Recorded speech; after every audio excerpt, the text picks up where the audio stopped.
I will introduce my friend here. I have a wonderful movie maker, producer, actor, Todd Jenkins, here at Body, Mind, and Spirit.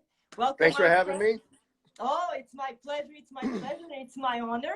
So how are you doing today? Tell me how you're feeling. a little stressed out. There's a lot going on today. I just got done with a client. We were editing one of his films that we're trying to get out. And I was trying to rush him out the door so I could do this interview with you. Oh, wonderful. Well, it's my pleasure to have you. Also, I want to say this will be broadcast all over. So it will be all over the Canadian Facebook. It'll Very be cool. on the, well, of course, they need to know about you. It will be all over the global TV. It will be on a YouTube and, of course, on Instagram. So we'll share your wonderful thoughts, and we'll also share about the infamous, your wonderful movie that I watched. So I must say, I had an amazing time. Awesome. Glad you liked it.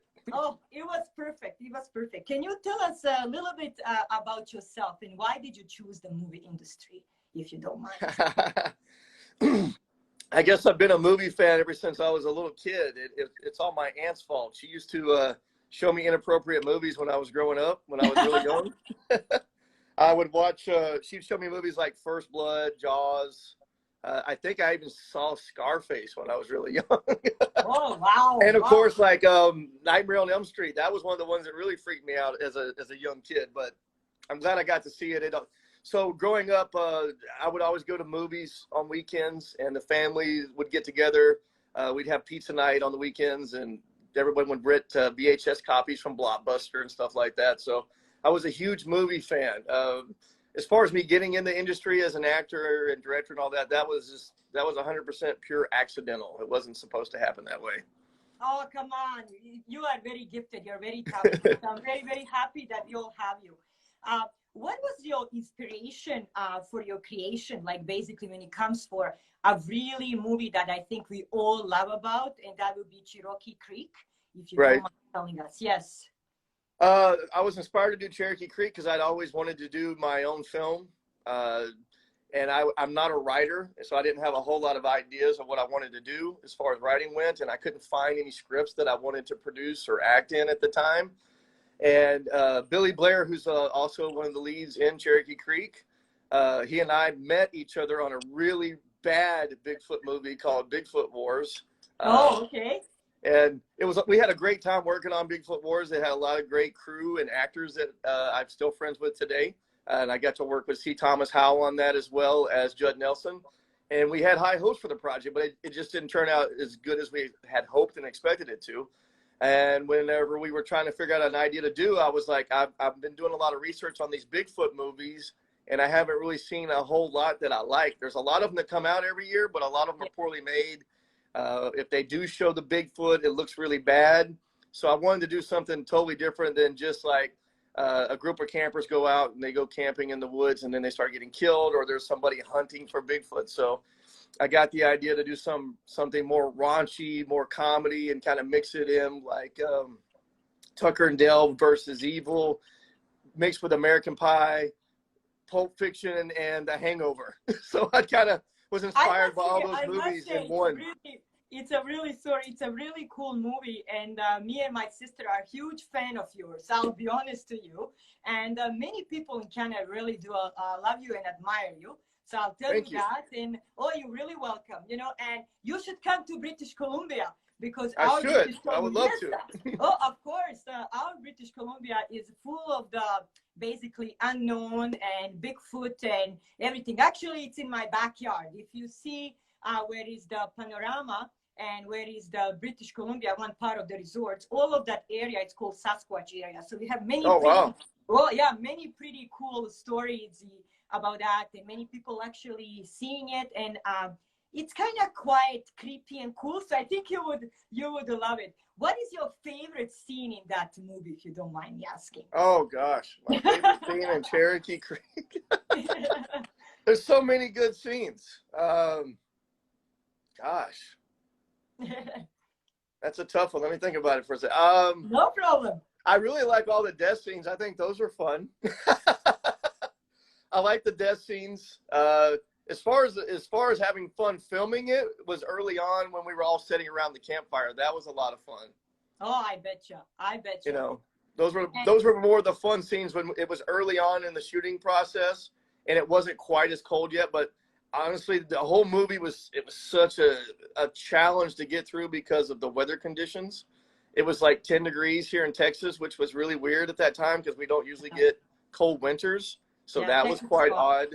And just the scheduling conflict. A lot of the times we couldn't get the actors out there.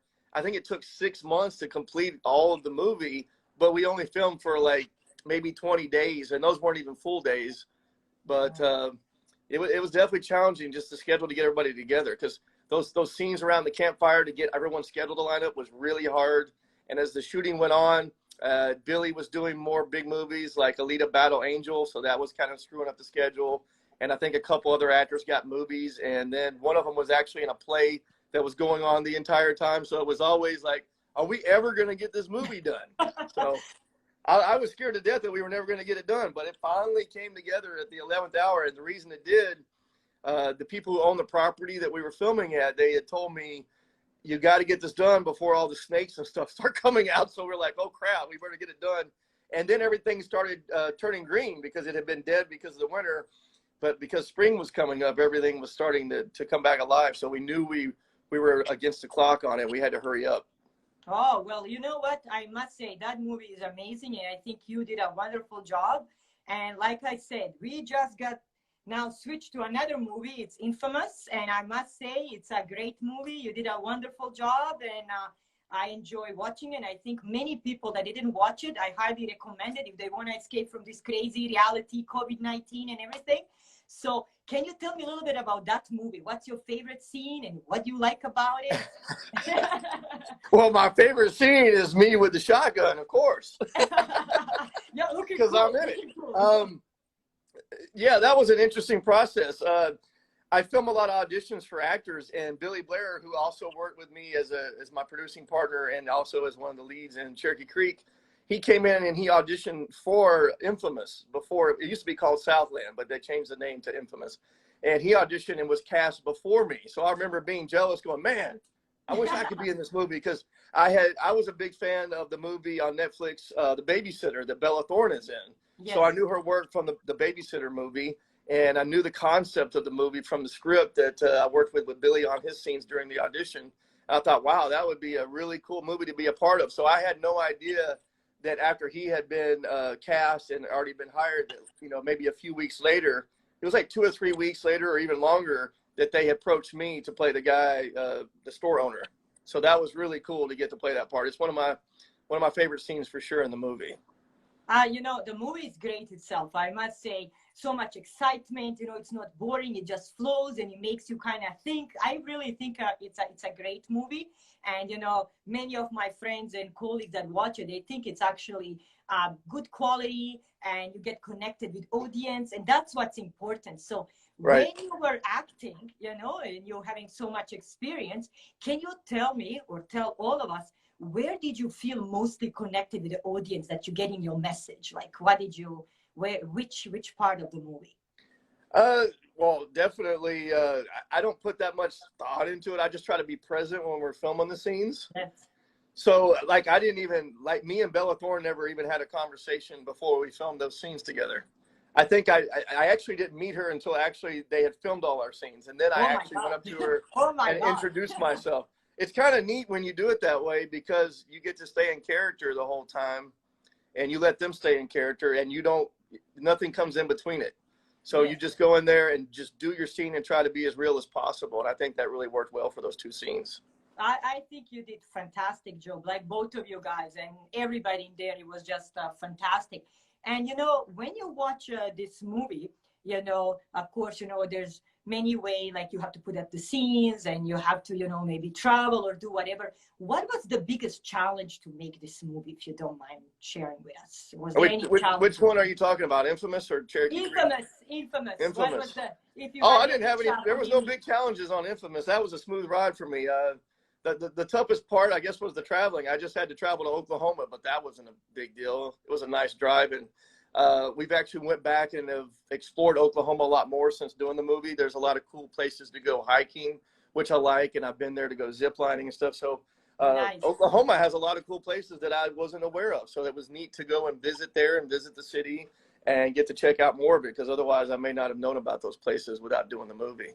That's why we need you here in Canada. We have zip lines, we have Rocky Mountains, we have Bigfoot. What else?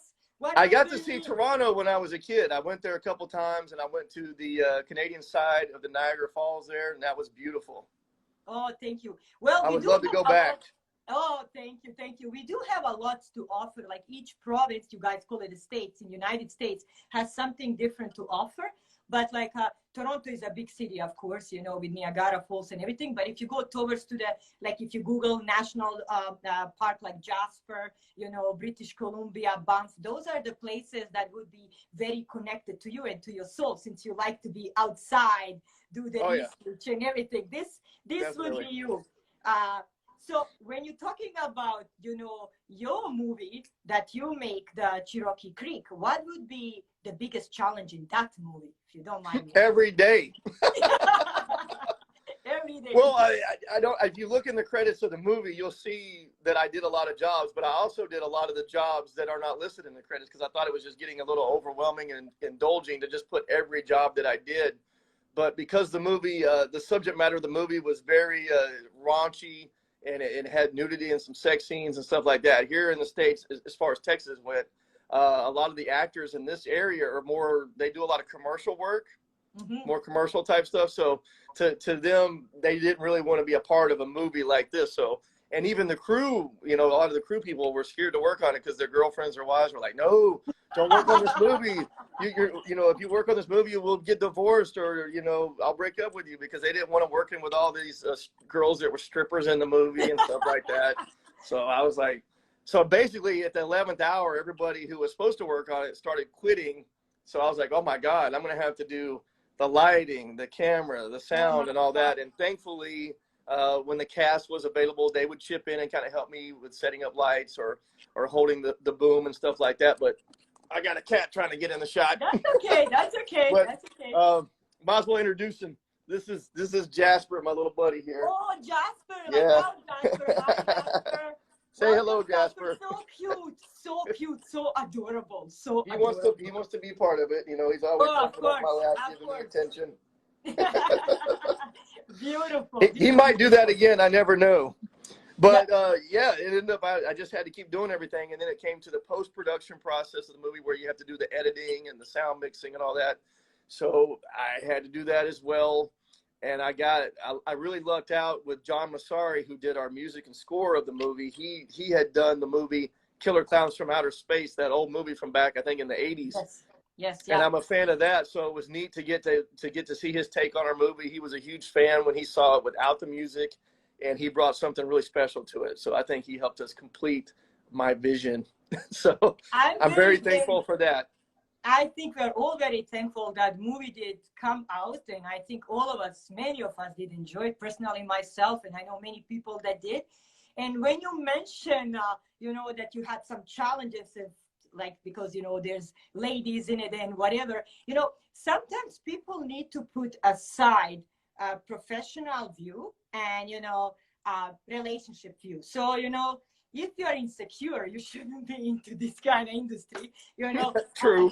I'm just trying to say that, you know, I'm not an actress, but, you know, to me, I look at it, you know, this is a professional view, you know. Just because, you know, you have a lady dancing then on a pole, it doesn't mean you're gonna sleep with her. It just, right. You know, it's part of a profession. Just like, you know, and you see I do modeling and I enjoy it, you know, I love to have fun, but I'm just a model.